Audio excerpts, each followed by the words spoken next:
Kali ini kita kembali lagi untuk membahas latihan soal-soal akuntansi ya guys.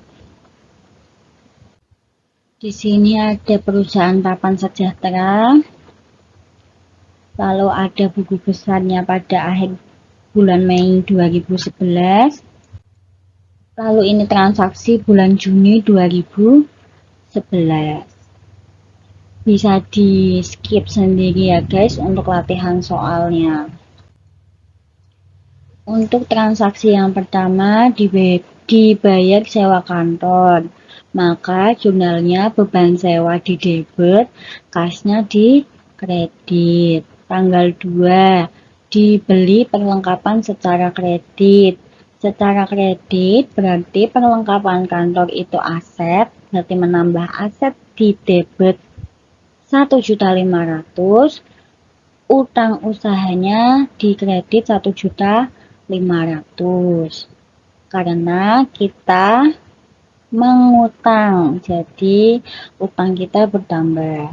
Tanggal 4 bisa dibaca sendiri, maka jurnalnya adalah tanah 125 juta, kasnya berkurang 25 juta, sisanya adalah utang wesel 100 juta. Tanggal 8, diterima pembayaran dari seorang pelanggan yang telah menggunakan jasa perusahaan secara kredit 122 juta, maka jurnalnya adalah kas di debit, piutang usahanya di kredit. Ini sebelum dia melakukan pembayaran, pasti jurnalnya adalah piutang usaha di debit, pendapatan jasanya di kredit. Tanggal 11, premi asuransi, maka jurnalnya asuransi dibayar di muka, debit, kasnya kredit. Dibayar beban, maka beban gaji dan komisi sebesar 37 juta, kasnya di Tanggal 15, dikirimkan tagihan kepada pelanggan yang telah menggunakan jasa perusahaan secara kredit. Berarti piutang usahanya bertambah di debit, pendapatan jasa bertambah di kredit. Tanggal 18, dibayar utang kepada seorang kreditur 11 juta. Kita punya utang ke orang, lalu kita membayar.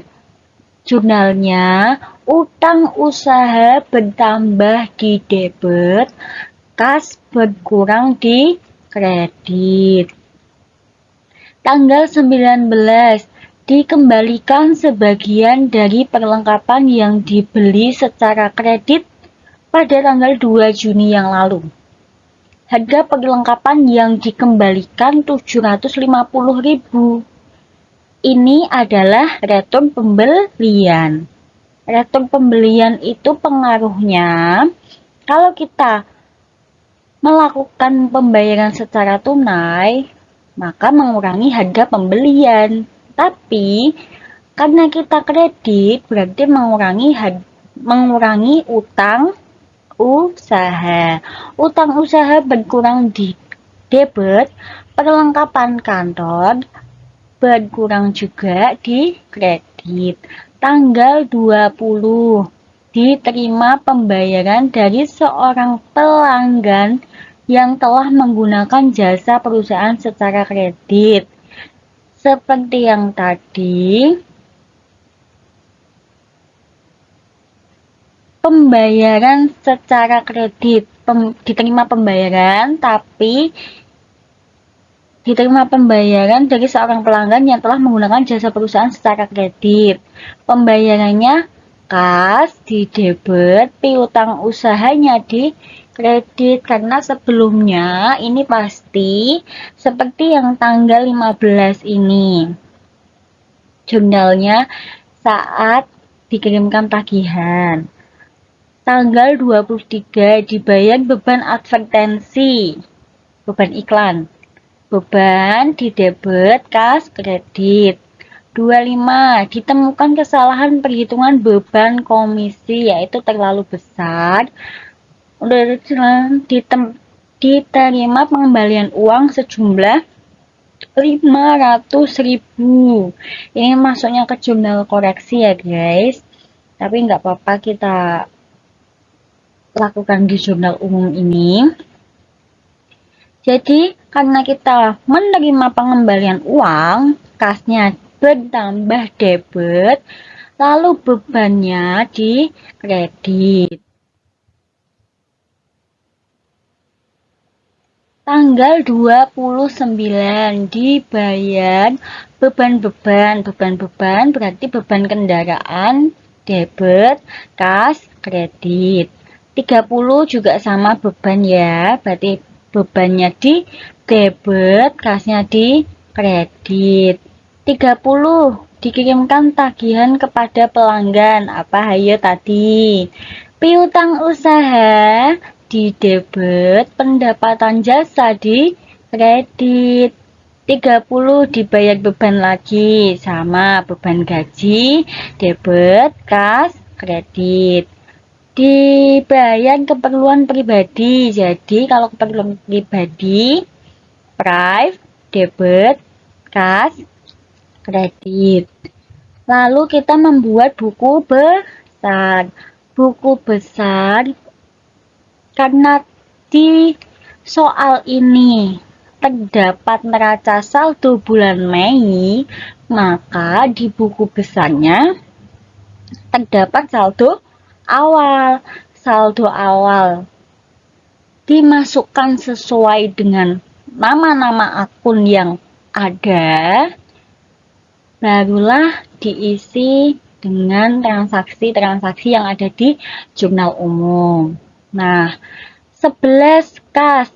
11 itu apa sih? 12, 14 ini adalah kode akun yang ada di perusahaan ini. Jadi, perusahaan ini tadi di soal dia sudah punya kode-kode akun dan nama-nama akun yang dibutuhkan di perusahaannya.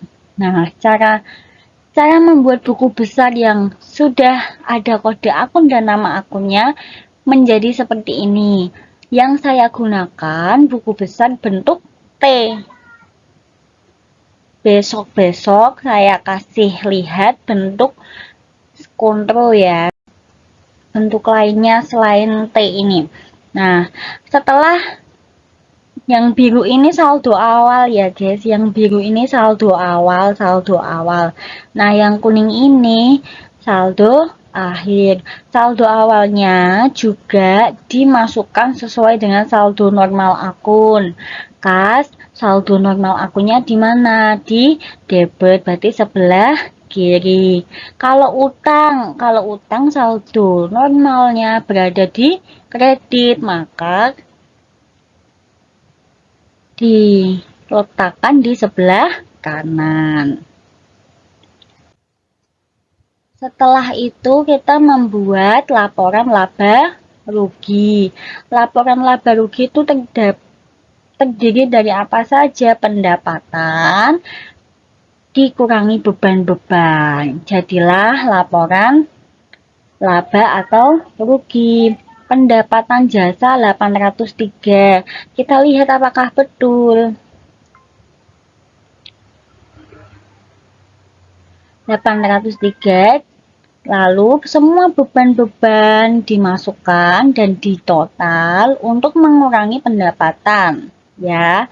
Maka jadilah laba atau rugi perusahaan. Kalau seperti ini berarti menandakan laba. Karena pendapatan lebih besar dari total beban. Labanya 135.700. Setelah itu, laporan perubahan modal. Laporan perubahan modal itu terdiri dari apa saja? Modal awal. Modal awalnya dimasukkan. Lalu ditambah laba atau rugi perusahaan. Karena tadi laba, maka labanya ini menambah modal. Setelah itu, apa yang menjadi pengurangnya? Prive. Prive itu mengurangi modal. berapa? 50 juta. Jadilah modal akhir 200 juta ini. Modal awal ditambah laba dikurangi price, jadilah modal akhir. Setelah itu neraca. Neraca itu aset sama dengan kewajiban dan ekuitas, atau harta sama dengan modal utang plus modal. Nah, aset lancar kita masukkan semua, aset tetap kita masukkan, kita jumlah total aset tetapnya berapa dari aset lancar juga di total. Nah, total asetnya dari total aset lancar dan total aset tetap. Setelah itu kewajiban dan ekuitas. Ada di sini ada utang usaha dan utang wesel. Total utangnya dijumlah. Lalu modal.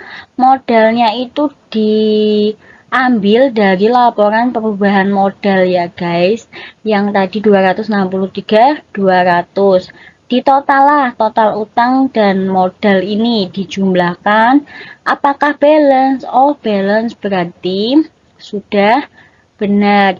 Di notes ya guys, bahwasanya semua laporan keuangan terkait akuntansi itu meskipun balance belum tentu jurnal kalian betul. Jadi jurnal umum itu digunakan untuk penalaran dasar kalian untuk memasukkan suatu jurnal. Terima kasih yang sudah menonton channel ini, semoga bermanfaat. Jangan lupa jika saya ada kesalahan bisa dikoreksi ya guys. Kritik dan saran dan supportnya terima kasih.